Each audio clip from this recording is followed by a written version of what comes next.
Yeah, this thing is actually pretty beefy, and I would say it gets along quite well with the Tank I'd say. The other boombox speaker I have this thing is actually in the box. The screw is missing, and I've actually been using it at work for a while. I do get real bass out of it. The lows don't come through too well, but I've been able to enjoy the decaf music, and half the crap from those zips actually hits. So, yeah, I've been listening to decaf at work, and these things are small enough where they put out bass, but not enough to get me in trouble, which is good, because when I had a 10 in work, I got a lot of complaints, and I can finally have bass without getting complaints. Alright, so let's get this thing hooked up to the amp.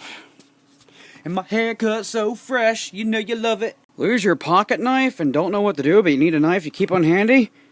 Well, bam, there you go. Just have a piece of tape slapped over your desk so you don't get pain in your arms, and just shove the knife where the desk is pried apart. Bam! Knife holder.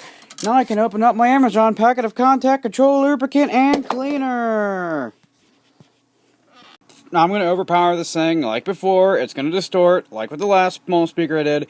But I'll show you how much this thing can move, and this thing, it distorts really easily on low notes, but, like, low notes distort at very low volumes, but if I cut back the power, this will clean up. But yeah, that's quite a lot of throw for a little guy like this, especially considering this is from a Sony speaker set, and I mean, even if I'm using the iPad, so of course I can't hear this, but even if you were to like have your ear above it, like you actually hear the bass from it, which some drivers just don't even do that. Let's see. Okay, we're still distorting a bit there, but I think it might be because of frequency.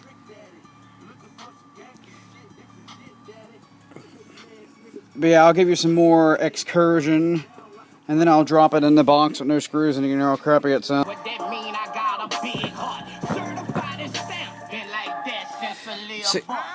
Oh yeah, so this thing sounds actually pretty good in its box, but even if I threw it in the box well here and went to my bass mic, you wouldn't be able to hear it well, because this place is really bad on bass.